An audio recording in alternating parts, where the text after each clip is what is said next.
आप सभी का आपके अपने YouTube चैनल पे बहुत बहुत स्वागत है।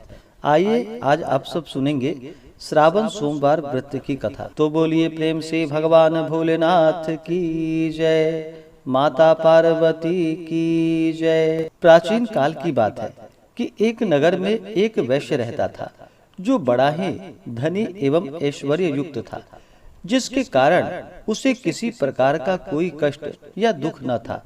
परंतु इतनी अतुल संपत्ति होने के बाद भी उसे भोगने वाला उसकी कोई संतान ना थी, जिसका उसे सर्वदा दुख बना रहता था। वह वैश्य भगवान शिव जी का बड़ा भक्त था और प्रति सोमवार को शिव जी का व्रत तथा पूजन किया करता था। उसे विश्वास था कि भगवान शिव जी का पूजन करने से मुझे एक न एक दिन पुत्र की अवश्य प्राप्ति होगी, जो मेरे इस अतुल धन का भोग करेगा। ऐसा मन में विचार कर वह प्रति सोमवार को व्रत करता तथा सायंकाल शिव जी के मंदिर में जाकर दीपक जलाया करता था तथा बड़ी भक्ति से मधुर पाक व्यंजन बनाकर भगवान शिव जी को भोग लगाकर स्वयं प्रसाद लेता और पत्नी को देता था। उसे ऐसा करते देखकर भक्त वत्सला देवी पार्वती से न रहा गया और वे भगवान शिव जी से बोली कि हे भगवान, यह वैश्य आपका प्रति सोमवार को आपका व्रत करके सायंकाल दीपक जलाता है तथा इस प्रकार बड़ी भक्ति भावना से पूजन करता है, अतः आप इसके दुख का निवारण शीघ्र क्यों नहीं कर देते। तब पार्वती माता की बातें सुनकर भगवान शिव जी बोले कि हे देवी, इस वैश्य के तो पुत्र नहीं है, यह इसके पूर्व जन्मों का ही फल है। देवी, यह जगत तो कर्ममय है, मनुष्य कर्म के बंधनों से बंधा हुआ आता है तथा अपने कर्मों के फलों को भोगता है। उसी प्रकार यह वैश्य भी पूर्व जन्म के कर्म के कारण इस जन्म में निसंतान होकर दुख उठा रहा है। भगवान शिव जी के ऐसे उपदेशात्मक वचनों को सुनकर फिर भी माता पार्वती नहीं मानी और कहने लगी कि हे ईश्वर, आप तो भक्त वत्सल हैं, फिर अपने भक्त पर क्यों नहीं दया करते, जबकि वह सदैव आपकी भक्ति प्रेम पूर्वक करता है। फिर आप उसे पुत्रवान करके उसके दुखों का क्यों नाश नहीं कर देते। यदि आप अपने भक्तों के दुख का निवारण नहीं करेंगे तो कौन आपका व्रत पूजन और सेवा करेगा। हे भगवान, मेरा आपसे अनुरोध है कि आप कृपा करके उसे अवश्य ही पुत्रवान बनने का आशीर्वाद प्रदान कीजिए। जब पार्वती जी शिव जी से ऐसा कहने लगी तो शिव जी बोले कि हे देवी, जब तुम ऐसा कहती हो तो मैं तुम्हारे कहने से उसे पुत्र का वर देता हूँ। यद्यपि उसके भाग्य में पुत्र का सुख तो नहीं है, यह तो केवल 12 वर्ष तक ही जीवित रहेगा, इसके पश्चात वह मृत्यु को प्राप्त हो जाएगा। इस प्रकार कुछ काल व्यतीत होने पर उस वैश्य की स्त्री गर्भवती हुई तथा 10वां महीने प्राप्त होने पर एक सुंदर पुत्र की उत्पत्ति हुई, जिससे उसके घर में बड़ी खुशियां मनाई गई। सब लोग अत्यधिक हर्षित हुए, परंतु उस वैश्य को कुछ विशेष सुख न मिला, क्योंकि उसे यह विदित था कि यह पुत्र 12 वर्ष बाद पुनः मृत्यु द्वारा ग्रसित हो जाएगा। इस प्रकार हंसी खुशी में वह 12 वर्ष का हो गया। एक दिन उसकी माता वैश्य से विवाह के लिए कहने लगी तो उसके पिता विचार कर कहने लगे कि अभी विवाह की क्या जल्दी है, अभी तो मैं इसे काशी पढ़ने के लिए भेजूंगा। स्त्री से ऐसा कहकर उस वैश्य ने बालक के मामा को बुलवाया और उसे खूब अधिक धन देकर बोला, अब तुम अपने भांजे को काशी लेकर के जाओ और इसे विद्या अध्ययन करवाओ तथा रास्ते में स्थान स्थान पर ब्राह्मणों को भोजन देना तथा यज्ञ करते जाना। इस प्रकार वे दोनों मामा भांजे स्थान स्थान पर ब्राह्मणों को भोजन देते तथा यज्ञ करते हुए एक नगर में पहुँचे। वहाँ के राजा की कन्या का उस दिन विवाह था। कन्या बड़ी ही रूपवती और सर्वगुण संपन्न थी, परंतु राजकुमार अर्थात जिससे उस राजकुमारी का विवाह होने वाला था वह काना था, जिससे उसके पिता को चिंता थी। परंतु जब उसने वैश्य के पुत्र को देखा जो बड़ा रूपवान था, तो विचार कर उसके मामा से कहने लगा कि यदि थोड़ी देर के लिए आप अपने भांजे को मुझे दे दीजिए तो आपकी बड़ी कृपा होगी। थोड़ी देर की बात है, विवाह हो जाने के पश्चात इसे हम आपको वापस कर देंगे और आपको बहुत सा धन भी देंगे। फिर तो बालक के मामा ने स्वीकार कर लिया। वर का पिता उसे वर बनाकर मंडप में ले गया और विवाह का समस्त कार्य बड़ी दक्षता के साथ संपन्न किया।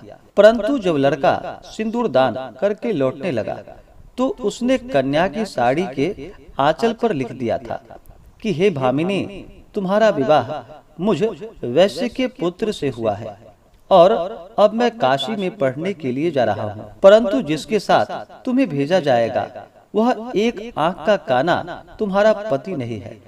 इस प्रकार विवाह कार्य संपन्न होने पर विदा की बेला पर जब राजकुमारी ने अपनी साड़ी पर कुछ लिखा देखा तो उसे पढ़कर उसने राजकुमार के साथ जाने से इनकार कर दिया और बोली कि यह मेरा पति नहीं है।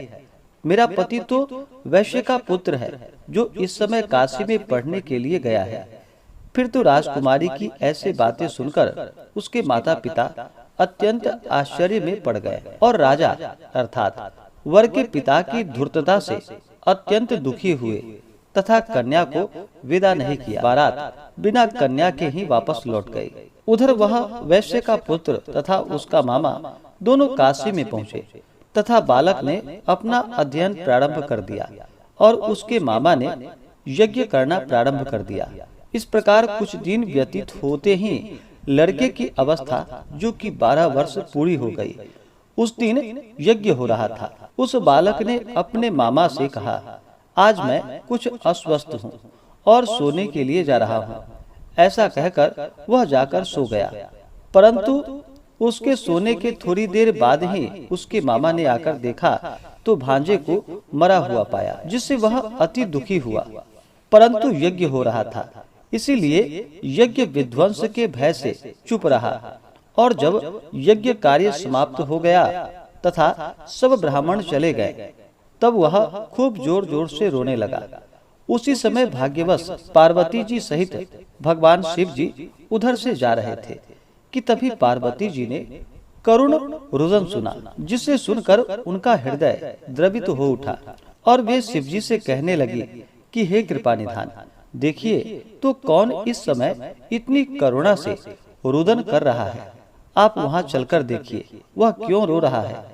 तब पार्वती जी का ऐसा आग्रह सुन करके भगवान शिव जी उस स्थान पर गए जहाँ पर उसका मामा अपने भांजे को लेकर रो रहा था। फिर तो पार्वती जी ने उस बालक को पहचान लिया और बोली कि हे महाराज, देखिए तो इतना सुंदर वह वैश्य का बालक मरा जा रहा है जो आपके वरदान से हुआ था। भगवान शिव जी बोले कि हे देवी, यह बालक अपनी आयु समाप्त कर चुका था और फिर मर गया, इसमें किसी का क्या दोष।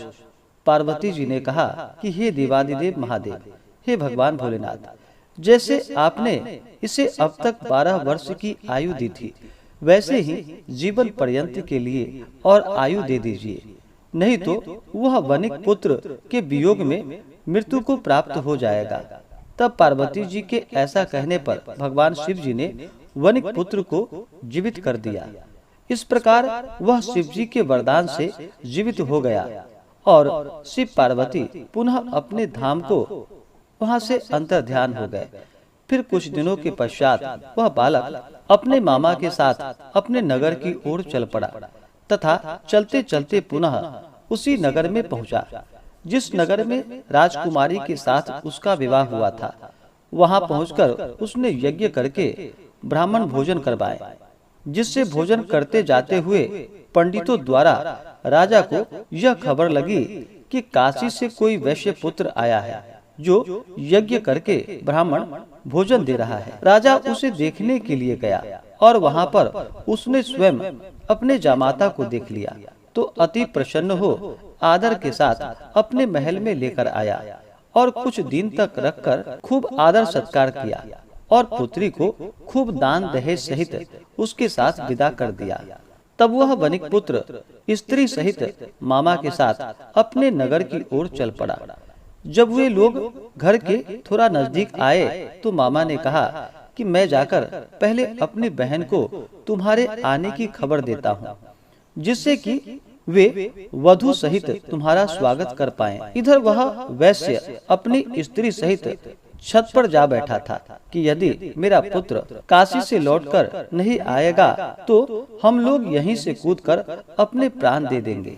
परंतु जब साले ने आकर कहा कि आपका पुत्र कुशल से अपनी स्त्री सहित आ रहा है, आप लोग विधिवत उसका स्वागत कीजिए। साले की ऐसी बात सुनकर वे लोग अति प्रसन्न हुए और बड़े आदर के साथ पुत्र और पुत्र वधू का स्वागत किया और अति प्रसन्न हो सोमवार व्रत करके भगवान शिव जी का विधिवत पूजन और वंदना किया। इसी प्रकार से जो भी भक्त सच्ची श्रद्धा के साथ नियम और निष्ठा के साथ सोमवार का व्रत करके भगवान शिव जी का पूजन करते हैं, कथा श्रवण करते हैं या दूसरों को सुनाते हैं, वह सभी प्रकार के कष्टों से छूटकर अपने सभी प्रकार के मनोरथ को भगवान शिव जी की कृपा से सिद्ध कर पाते हैं। तो बोलिए प्रेम से भगवान भोलेनाथ की जय, माता पार्वती की जय। तो आशा करता हूँ कि यह जानकारी आपको अच्छा लगा हो। ऐसे ही ज्ञानवर्धक जानकारियाँ प्राप्त करने के लिए हमारे इस चैनल पे अगर आप नए हैं तो चैनल को लाल बटन दबा करके सब्सक्राइब करें, साथ में बेल आइकन घंटी को दबाएं ताकि मेरे वीडियो का नोटिफिकेशन आपको समय से मिलता रहे।